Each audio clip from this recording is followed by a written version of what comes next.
Welcome to Flavors of India.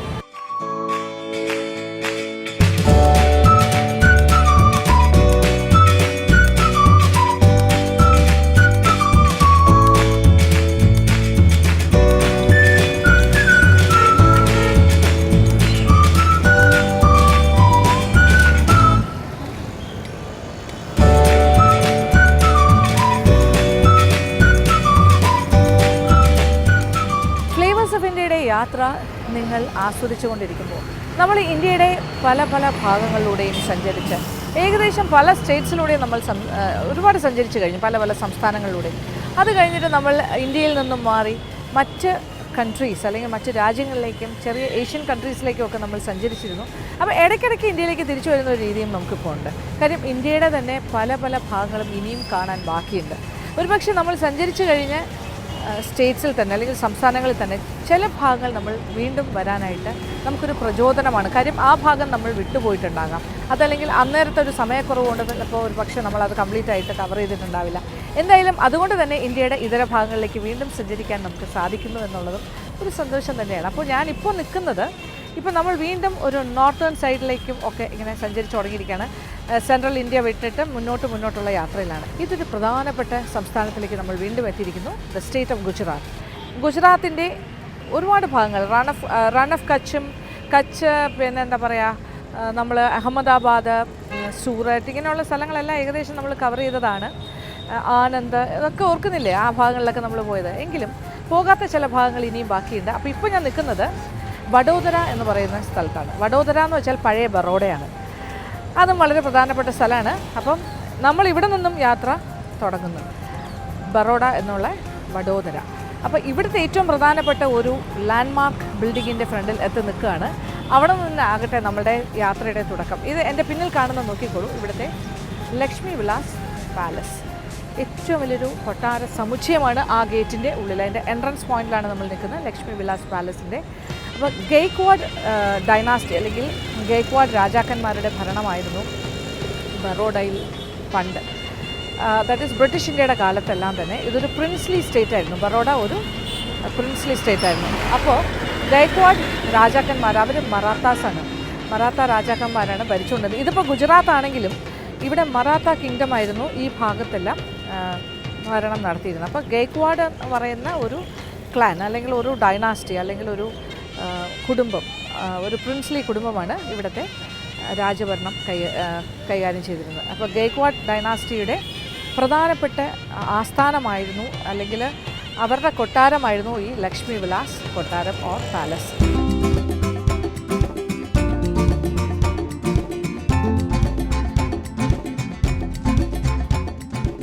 Princely state ആയിരുന്നു ഈ ബറോഡ എന്ന് പറയുന്ന ഈ പ്രദേശം. അതുകൊണ്ട് 1947 വരെ അങ്ങനെയായിരുന്നു. അത് കഴിഞ്ഞിട്ടാണ് ബ്രിട്ടീഷ് ഇതിൻ്റെ ആധിപത്യത്തിൽ ഇവർ അതിൻ്റെ ഭാഗമായി മാറുന്നത്, ബ്രിട്ടീഷ് ഇന്ത്യയുടെ. ശരിക്കും പറഞ്ഞാൽ ഫസ്റ്റ് ആംഗ്ലോ മറാത്ത വാറിൻ്റെ കാലത്ത് കുറേ മറാത്ത ചീഫ്റ്റൻസിൻ്റെ കൂടെ ചേർന്നിട്ട് ഈ ഗൈക്വാഡ് ഡൈനാസ്റ്റിയും കൂടി ചേർന്നിട്ടാണ് ബ്രിട്ടീഷുകാർക്കെതിരായിട്ട് യുദ്ധം ചെയ്തത്, ഫസ്റ്റ് ആംഗ്ലോ മറാത്ത വാർ. അപ്പം നമുക്ക് അതിശയം തോന്നും. കാര്യം ഗുജറാത്ത് എന്ന് പറഞ്ഞ് നമ്മൾ വരുമ്പോൾ ഇവിടെ എങ്ങനെയാണ് ഒരു മറാത്ത കിങ്ഡം ഉണ്ടായിരുന്നതെന്നൊക്കെ തോന്നും. പക്ഷേ അത് നേരത്തെ തന്നെ മറാത്ത റൂളേഴ്സാണ് ഈ ഭാഗമെല്ലാം ഭരിച്ചിരുന്നതെന്ന് മനസ്സിലായല്ലോ, ഈ ഗെയ്ക്വാഡ് കമ്മ്യൂണിറ്റി അല്ലെങ്കിൽ ഈ ഗെയ്ക്വാഡ് എന്ന് പറഞ്ഞ ഡൈനാസ്റ്റി. അപ്പോൾ ഈ സർനെയിം എന്ന് പറഞ്ഞാൽ ഇപ്പോഴും മറാത്താസ് പലരും ഉപയോഗിക്കുന്ന ഒരു സർനെയിമാണ് ഗെയ്ക്വാഡ് എന്നുള്ള വാക്ക്. ഭാഷയുടെ അടിസ്ഥാനത്തിൽ ഇങ്ങനെ സ്റ്റേറ്റുകൾ നമ്മൾ ഡിവൈഡ് ചെയ്തപ്പോൾ ഒരു ഭാഗം, ബറോഡയുടെ ഒരു ഭാഗം ഗുജറാത്തിൻ്റെ സ്റ്റേറ്റിൻ്റെ ഭാഗമാകുകയും കുറച്ച് ബോംബെയുടെ ഭാഗമായി മാറുകയും ചെയ്യുകയാണ് ഉണ്ടായത്. അപ്പോൾ എന്തായാലും ഇത് വളരെ പ്രധാനപ്പെട്ട സ്ഥലം. ഈ ഗെയ്ക്വാഡ് എന്ന് പറയുന്ന രാജാക്കന്മാർ ഭരിച്ചിരുന്ന സ്ഥലം, അതിൻ്റെ ഏറ്റവും വലിയ ഉദാഹരണമാണ് അവർ താമസിക്കുന്ന ലക്ഷ്മി വിലാസ് പാലസ്. പിന്നെ ഇപ്പോഴത്തെ കറൻറ്റ് മഹാരാജ, ആ ഒരു ഡൈനാസ്റ്റിയുടെ അദ്ദേഹം ഇതിൻ്റെ ഉള്ളിൽ തന്നെയാണ് ഒരു ഭാഗത്ത് താമസിക്കുന്നത്. ഇപ്പോൾ സത്യജിത്ത് ഗെയ്ക്വാഡ് എന്നുള്ള രാജാവാണ് ഇപ്പോഴത്തെ കറൻറ്റ്. ആ രാജപദവിയൊന്നും ഇപ്പോൾ പഴയ പോലെ ഇതൊരു പ്രിൻസ്ലി സ്റ്റേറ്റ് ഒന്നും അല്ലല്ലോ, ഇതിപ്പം ഇന്ത്യയുടെ ഭാഗമാണ്. എങ്കിലും ആ രാജാവ്, ഇപ്പോഴത്തെ കറൻറ്റ് രാജാവ് സത്യജിത്ത് ഗെയ്ക്വാഡാണ്. അപ്പോൾ ഇതിപ്പോൾ ടിക്കറ്റ്സ് എടുത്തിട്ട് അകത്ത് കയറി കാണാം. മനോഹരമായ പാലസാണ്. വേണമെങ്കിൽ കാണണം എന്നുണ്ടെങ്കിൽ ടൂറിസ്റ്റുകൾക്ക് പെർമിഷനുണ്ട്. അവിടെ അതിനകത്ത് മ്യൂസിയം ഉണ്ട്, അങ്ങനെ ഒരുപാട് കാര്യങ്ങളുണ്ട്. ഒരു മജസ്റ്റിക് ആയിട്ടുള്ളൊരു ബിൽഡിംഗാണ് അകത്ത് കാണുന്നത്. അതിൻ്റെ എൻട്രൻസ് കാണുമ്പോൾ തന്നെ അറിയില്ലേ, ഇറ്റ്സ് എ ഹ്യൂജ് പാലസ്. ഇതിൽ ഏറ്റവും വലിയ ഇൻട്രസ്റ്റിംഗ് ഫാക്റ്റ് എന്താണെന്ന് വെച്ചാൽ ഈ ഗൈക്വാഡ് എന്നുള്ളൊരു വാക്ക് മറാഠ വാക്കായിട്ടാണ്, അല്ലെങ്കിൽ ഒരു സർനെയിമാണ്. നമുക്കറിയുന്ന ഒരു വലിയൊരു പ്രമുഖനായൊരു നടനുണ്ട്, അദ്ദേഹത്തിൻ്റെ ശരിക്കുമുള്ള പേര് ശിവാജി റാവു ഗൈക്വാഡ് എന്നാണ്. മറ്റാരുമല്ല, അത് ശ്രീ രജനീകാന്താണ്. അദ്ദേഹത്തിൻ്റെ റിയൽ നെയിമാണ് ശിവാജി റാവു ഗൈക്വാഡ്. അപ്പോൾ ആ ഗൈക്വാഡ് എന്നുള്ള പേര് അദ്ദേഹത്തിൻ്റെ ഒറിജിനൽ നെയിമിലുണ്ട്. കാര്യം അദ്ദേഹം ഒരു മറാഠ പേഴ്സണാണ്, മറാത്തിയാണ്. അതുകൊണ്ട് തന്നെ ആ ഗൈക്വാഡ് സർനെയിം. പക്ഷേ ഈ ഫാമിലിയായിട്ട് ചിലപ്പോൾ ബന്ധം ഉണ്ടാവില്ല. ഇതെന്ന് പറഞ്ഞാൽ ഗൈക്വാഡ് എന്നുള്ളതൊരു മറാത്ത നെയിമാണ്, അതിൻ്റെ ഒരു സർനെയിമാണ്. അതുകൊണ്ട് അങ്ങനെ വരുന്നു. അപ്പോൾ ഇവിടെ നിന്ന് നമ്മൾ തുടങ്ങുന്നു. അപ്പോൾ ബറോഡയിൽ ഒരുപാട് ഭക്ഷണ വിശേഷങ്ങളുണ്ട്, ഇവിടുത്തെ സ്പെഷ്യാലിറ്റീസ് കാര്യങ്ങളെല്ലാം. നമ്മളെന്തായാലും ഈ ഭാഗത്ത് കൂടിയാണ് ഇനിയും സഞ്ചരിക്കാൻ പോകുന്നത്. ഇവിടെ നിന്നും ഓരോരോ സ്ഥലങ്ങൾ എക്സ്പ്ലോർ ചെയ്ത് മുന്നോട്ട് പോകും.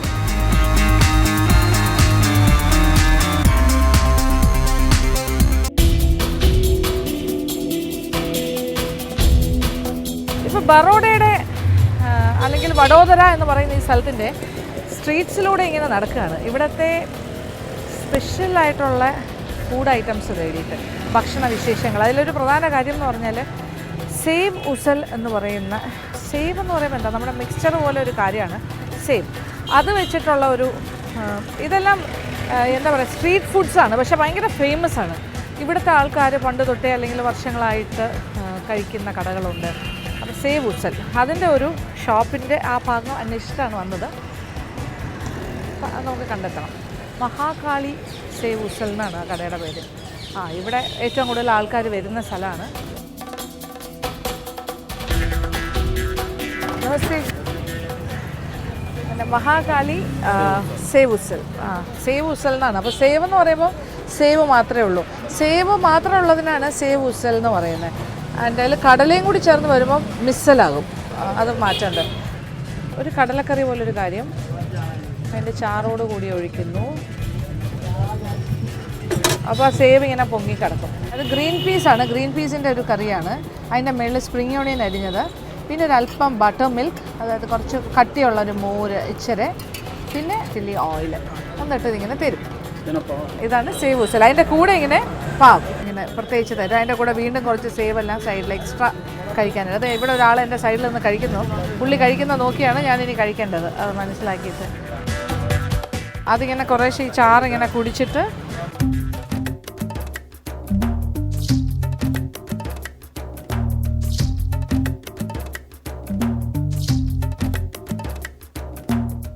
അതിലേക്ക് പാവ ഇങ്ങനെ കുറേശ്ശെ എടുത്ത് ഇടുന്നു, കണ്ടില്ലേ? എക്സ്ട്രാ സേവ് ഇടും.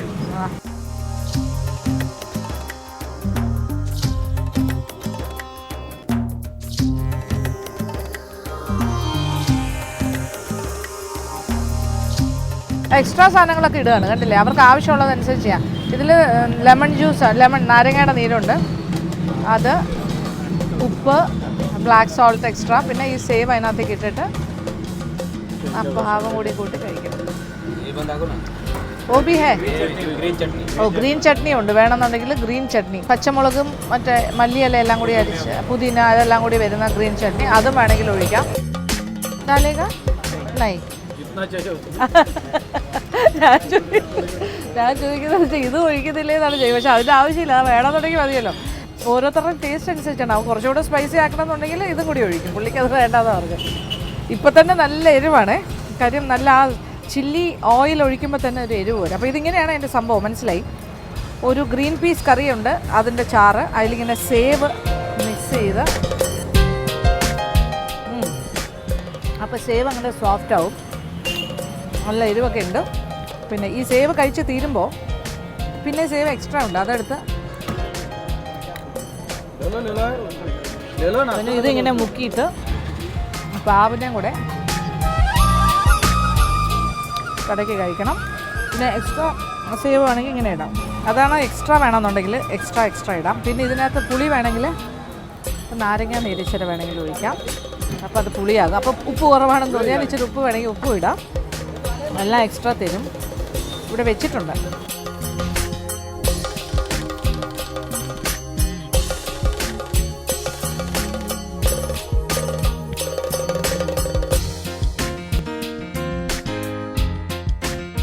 ഇത് 33 ഇയേഴ്സ് വഴക്കമുള്ള കടയാണ്. കീർത്തി സ്തംഭ് പോളോ ഗ്രൗണ്ട്, ഇവിടുത്തെ മഹാകാളി സേവ് ഉസൽ. ഇവിടുത്തെ ആൾക്കാർക്ക് ഇത് ഭയങ്കര ഇഷ്ടമാണ് ഈ കാര്യമെല്ലാം. ഇതിങ്ങനെ ഓരോ സ്ഥലത്തിൻ്റെ ലോക്കൽ സ്പെഷ്യാലിറ്റീസാണ്.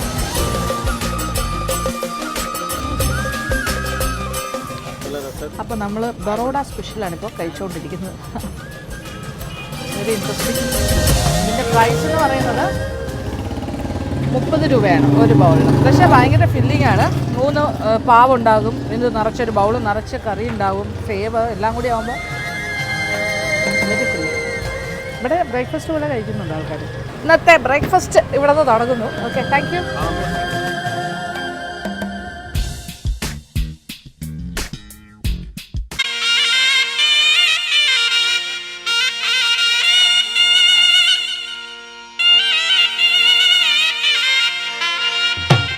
ഇന്ന് കംപ്ലീറ്റ് ഫുഡ് സ്ട്രീറ്റ്സും ഇവിടുത്തെ സ്പെഷ്യാലിറ്റി ആയിട്ടുള്ള ലോക്കൽ ഫുഡ് അന്വേഷിച്ചിട്ടാണ് നടക്കുന്നത്.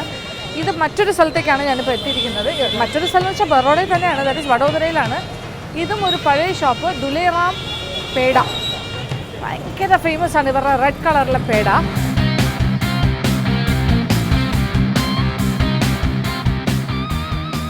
ദുലേറാം പേടാവാല, രത്തൻലാൽ ശർമ്മ ആണ് അദ്ദേഹത്തിൻ്റെ പേര്. അവിടെ മേക്കിങ്ങും നടന്നുകൊണ്ടിരിക്കുന്ന ഒരു സൈഡിൽ.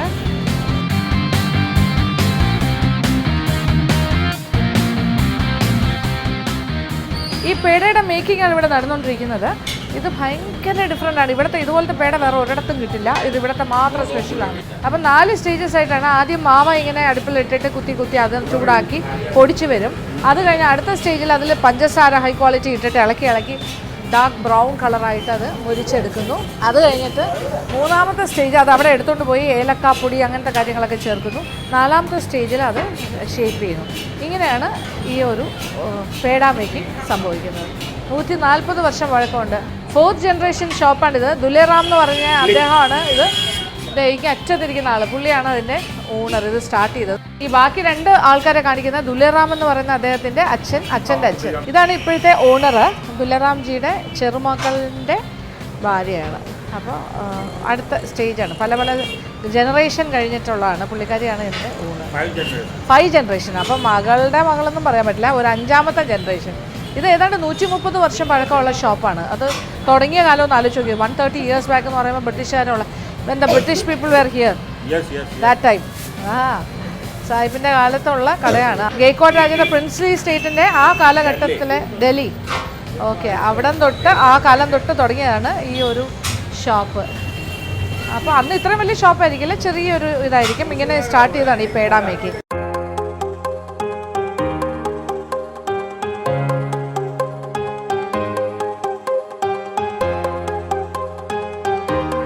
Different stages of peda making ആണ് നമ്മൾ കാണുന്നത്. അതായത് നല്ല ബ്ലോക്ക് ആയിട്ടുള്ള മാവ അല്ലെങ്കിൽ കോവ. ഗുജറാത്തിലൊക്കെ കോവയ്ക്ക് കോവ ഇത് മാവ എന്നാണ് ഇവിടെ പറയുന്നത്. ആദ്യം ചട്ടുകം പോലെ ഒരു കാര്യത്തിൽ മെറ്റൽ ചട്ടുകത്തിലാണ് അവർ ഇളക്കി തുടങ്ങിയത്. അത് പൊടിഞ്ഞ് അത് കട്ടയായിട്ടിരുന്ന ഭാഗമെല്ലാം പൊടിഞ്ഞിട്ട് ഇപ്പോൾ കുറച്ച് ലൂസായി വരുന്നു. അപ്പോൾ ഒരു ഉഡൻ ലാഡിൽ അല്ലെങ്കിൽ ഒരു തടി കൊണ്ടുള്ളൊരു ഒരു തടി ചട്ടുകം വെച്ചിട്ടാണ് പിന്നെ ഇളക്കുന്നത്. അപ്പോൾ ഇവിടുത്തെ ചരിത്രം പറയുകയാണെങ്കിൽ ഒരുപാട് രസകരമായ കാര്യങ്ങളുണ്ട്. കാര്യം ഈ ദുലേറാംജിയുടെ ഈ ഷോപ്പ് തുടങ്ങുന്നത് ഒരു 130 വർഷം മുന്നേ ആണല്ലോ. ഇപ്പോഴത്തെ ഓണർ ഇതാന്ന് പറയുമ്പോൾ ഈ പുള്ളിക്കാരിയുടെ ഫാദർ ലോയുടെ അച്ഛനാണ് ദുലേറാംജി. അപ്പം ഇതിൻ്റെ ഒരു സ്റ്റാർട്ടിങ് സമയത്ത് ഗൈക്വാഡ് രാജാക്കന്മാർ ഭരിക്കുന്ന സമയമാണല്ലോ ബ്രിട്ടീഷ് ഇന്ത്യയുടെ കാലം. അത് പ്രിൻസ്ലി സ്റ്റേറ്റ് ആയിരുന്ന സമയത്ത് ഈ ഗൈക്വാഡ് രാജാവ്, അന്നത്തെ ആ രാജാവിൻ്റെ സമയത്ത് അദ്ദേഹം ഇങ്ങനെ അമാവാസി ദിവസങ്ങളിൽ ഇങ്ങനെ ആനപ്പുറത്ത് എഴുന്നള്ളി ഇങ്ങനെ പ്രൊസഷൻ പോലെ ഈ വഴികളിലൂടെ പോകും. അപ്പോൾ അദ്ദേഹത്തിൻ്റെ രാജാവിൻ്റെ ആന ഓട്ടോമാറ്റിക്കായിട്ട് ഈ കടയുടെ ഫ്രണ്ടിൽ വരുമ്പോൾ നിൽക്കും എന്നാണ് പറയുന്നത്. അത്രയ്ക്ക് ഇതിൻ്റെ മണം അടിച്ചിട്ട് ആന അവിടെ നിൽക്കും. അത് കഴിഞ്ഞ് അങ്ങനെ വന്നപ്പോഴത്തേക്കുമാണ് രാജാവ് അന്വേഷിച്ചു ഇതെന്താ സംഭവം എന്ന് അന്വേഷിച്ചു. അങ്ങനെ ഇവിടുന്ന് ഈ എന്താ പറയുക ഈ പേട കൊടുത്തയച്ചു. അങ്ങനെ മഹാരാജാവ് ഇതിനെക്കുറിച്ച് ഭയങ്കര കീർത്തി കേട്ടു ഈ ദുലേറാംജിയുടെ പേട ഈ നാട്ടിൽ. അങ്ങനെ വന്നപ്പോൾ ക്വീൻ വിക്ടോറിയയുടെ സന്ദർശനം ഉണ്ടായ സമയത്ത് ഇതുപോലെ ഈ പേടയെക്കുറിച്ചുള്ള കഥയെല്ലാം കേട്ടിട്ട് അങ്ങനെ ക്വീൻ വിക്ടോറിയയ്ക്ക് വേണ്ടിയിട്ട് ഒരു പ്രത്യേക ഒരു ബോക്സിലാക്കി കുറേ പേട വാങ്ങി ഇവിടുന്ന് മഹാരാജാവ് കൊടുത്തു വിടുന്നു. അപ്പോൾ ഷിപ്പിലാണ് കൊണ്ടുപോകുന്നത്. ഏതാണ്ട് 1 മാസം കഴിഞ്ഞിട്ടാണ് അവിടെ കിട്ടുന്നതെന്നാണ് പറയുന്നത് വിക്ടോറിയ ക്വീന്. ക്വീൻ വിക്ടോറിയയ്ക്ക് ഇത് കഴിച്ചിട്ട് ഭയങ്കര ഇഷ്ടമായി. ഇത് നല്ല ചോക്ലേറ്റ് ആണല്ലോ എന്ന് പറഞ്ഞു. ചോക്ലേറ്റ് എന്നാണ് അവരുടെ കോൺസെപ്റ്റ്, സ്വീറ്റ്. അപ്പോൾ അത്രയും ഇതായി. അത് കഴിഞ്ഞപ്പോൾ മഹാരാജാവ് ഗെയ്ക്വാഡ് മഹാരാജാവ് വിളിപ്പിച്ച ദുലേറാംജിയെ കൊട്ടാരത്തിലേക്ക് വിളിപ്പിച്ച അദ്ദേഹത്തിന് ഇങ്ങനെ സമ്മാനങ്ങളൊക്കെ കൊടുത്ത് ഭയങ്കരമായിട്ട് ഓണർ ചെയ്തു എന്നാണ് പറയുന്നത്. അപ്പോൾ ഇതൊക്കെ ഇവരുടെ പൂർവികരുടെ കാര്യങ്ങൾ ഇവരിങ്ങനെ പറഞ്ഞു തരികയായിരുന്നു. അപ്പോൾ എന്തായാലും വളരെ വലിയൊരു സംഭവമാണ്. ഒരു 130 വർഷത്തോളം പഴക്കമുള്ള കട. വളരെ പിന്നെ നാടൻ രീതിയിൽ തന്നെയാണ്. അടുപ്പ് കത്തിച്ച് അങ്ങനെ ആ പഴയ ട്രഡീഷണൽ വേയിൽ തന്നെയാണ്, മെക്കനൈസ്ഡ് ഒന്നും ആയിട്ടില്ല. ആ രീതിയിൽ തന്നെ അവരിപ്പോഴും ഉണ്ടാക്കിക്കൊണ്ടേയിരിക്കുന്നു. അപ്പോൾ എന്തായാലും പോകുമ്പോൾ ഇത് കുറച്ച് മേടിച്ചിട്ട് പോകാം അല്ലേ, നാട്ടിലേക്ക് പോകുമ്പോൾ. ദുലേറാംജി പേട. ഓക്കെ.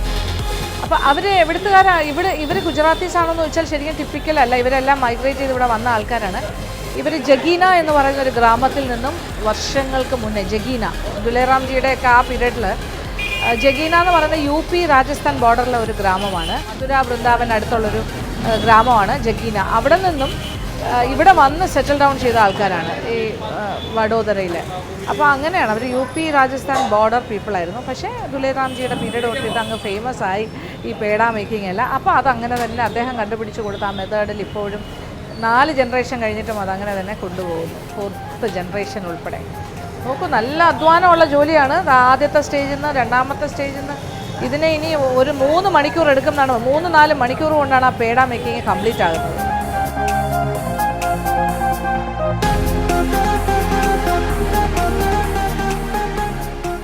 ഇത് 3rd സ്റ്റേജിൽ അതൊട്ട് മിക്സ് ചെയ്യാണ് ഒരു മെഷീനിലിട്ട്. അപ്പോൾ ഇതിനകത്ത് ഇങ്ങനെ ആ മെഷീനിട്ട് ഇങ്ങനെ ഒന്ന് ഇളക്കാണ്, നന്നായിട്ടൊന്ന് മിക്സ് ചെയ്യുക. അന്നേരം ഏലക്കാപ്പൊടിയെല്ലാം അതിനകത്ത് ചേർക്കും. പിന്നെ അത് കഴിഞ്ഞിട്ട് പിന്നെ എടുത്തിട്ട് റൗണ്ടായിട്ട് ഉരുട്ടിയിട്ട് ഒരു പൗഡർ പോലെ ഒരു പൊടിയിലിടും. അത് ഷുഗർ, പഞ്ചസാര, പിന്നെ എന്തൊക്കെയോ ചേർന്നിട്ട് കുറച്ച് പാലൊക്കെ ചേർത്തിട്ട് ഒരു പൊടി പോലെ ആക്കിയിട്ട് അതിലിട്ടാണ് റോൾ ചെയ്യുന്നത്. പഞ്ചസാര ഒന്ന് അലിയിച്ചിട്ട് കട്ടിയാക്കും, എന്നിട്ട് അത് പൗഡർ ചെയ്യും. അതാണ് ചെയ്യുന്നതെന്ന് എനിക്ക് തോന്നുന്നു. ഇതിപ്പോൾ ഏലക്കാപ്പൊടി അങ്ങനെ പൗഡർ ചെയ്തെടുത്ത കുറച്ച് പഞ്ചസാര പൗഡർ, അതെല്ലാം കൂടെ വീണ്ടും ഒരു മെഷീൻ പോലെ ഇതൊരു മെഷീനാണ്, അതിനകത്തേക്ക് ഇട്ടിട്ടാണ് ആ 2nd സ്റ്റേജിലുള്ള പേടയുടെ ആ ഭാഗം 3rd. ഇതിപ്പോൾ 3rd സ്റ്റേജ്. അതിനെ ഇട്ട് നന്നായിട്ട് തയ്യാറായി.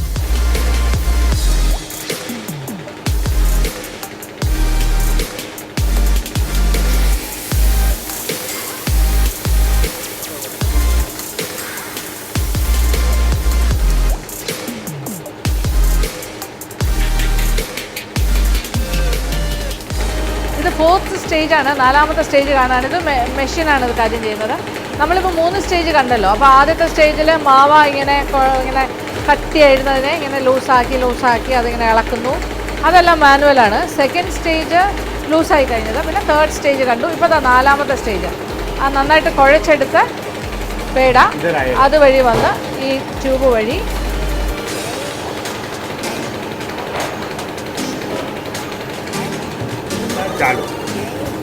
അതിങ്ങനെ ഷേപ്പായി വരുന്ന നോക്കൂ.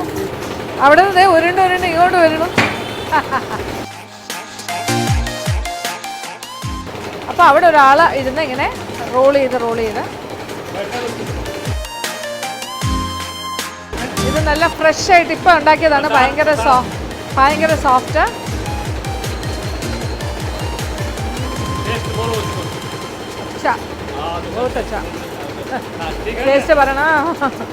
ടേസ്റ്റ് പറയാനാണ് പറഞ്ഞത്, നിങ്ങളോട് പറഞ്ഞു തരണം ഓഡിയൻസിനോട്. ഭയങ്കര സ്വാദ്, സോഫ്റ്റ്. ഇപ്പോൾ ഉണ്ടാക്കിയ ഉടനെ എന്ന് പറയുമ്പോൾ അങ്ങ് മെൽറ്റിംഗ് ഇൻ ദ മൗത്താണ്.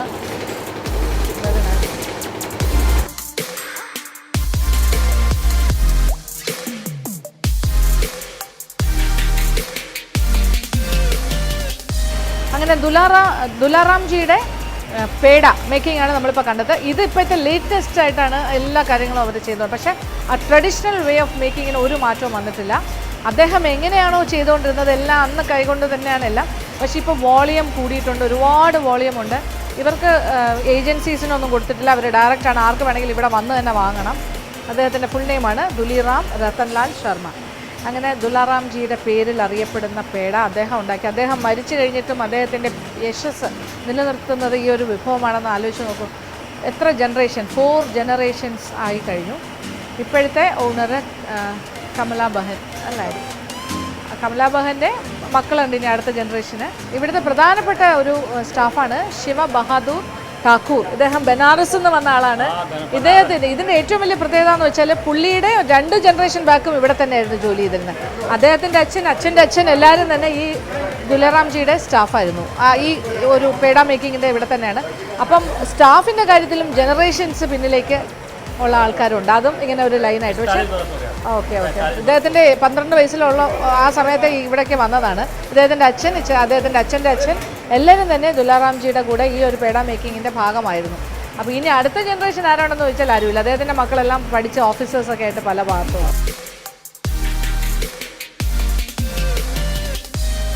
ഇപ്പോൾ കടയിൽ തിരക്ക് ഭയങ്കരമായിട്ട് കയറി കഴിഞ്ഞു. എല്ലാവരും വന്നിങ്ങനെ വാങ്ങുന്നൊരു സമയമാണ്. ഞാൻ രാവിലെ വന്ന സമയത്ത് അത്ര തിരക്ക് തുടങ്ങുന്നേ ഉണ്ടായിരുന്നുള്ളൂ. അപ്പോൾ ഇനിയിപ്പോൾ ഇവിടെ നിന്നാൽ അവർക്ക് ബുദ്ധിമുട്ടാകും. അപ്പോൾ നമുക്കിനി എന്തായാലും ഇവിടെ നിന്ന് പോകാം. എന്തായാലും മറക്കണ്ട, ഇവിടെ വന്നാലേ വാങ്ങാൻ പറ്റുള്ളൂ. വഡോദരയിൽ വന്നു കഴിഞ്ഞാൽ പേടാവാല ദുലൈറാംജി. ദുലൈറാം പേട എന്ന് പറഞ്ഞാൽ എല്ലാവർക്കും അറിയാം. ആൻഡ് ഇവിടുത്തെ ഒരു സ്ഥലം എന്ന് പറഞ്ഞാൽ ഓപ്പോസിറ്റ് ഉഷാ കിരൺ ബിൽഡിംഗ്, നവാബ് വാഡ, നക്ക, റാവ്പുര മെയിൻ റോഡ്, ബറോഡ. അതാണ് ഇവിടുത്തെ അഡ്രസ്സ്.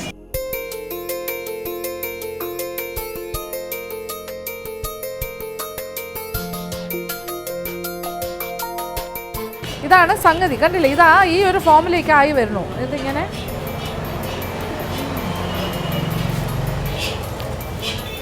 ഭയങ്കര സ്വാദം. നല്ല പാൽക്കട്ടിയിലല്ലേ ഉണ്ടാക്കുന്നത്, അപ്പോൾ അതിൻ്റെ സ്വാദും പിന്നെ ഏലക്കാപ്പൊടിയൊക്കെ ചേർത്തിട്ടുണ്ട്.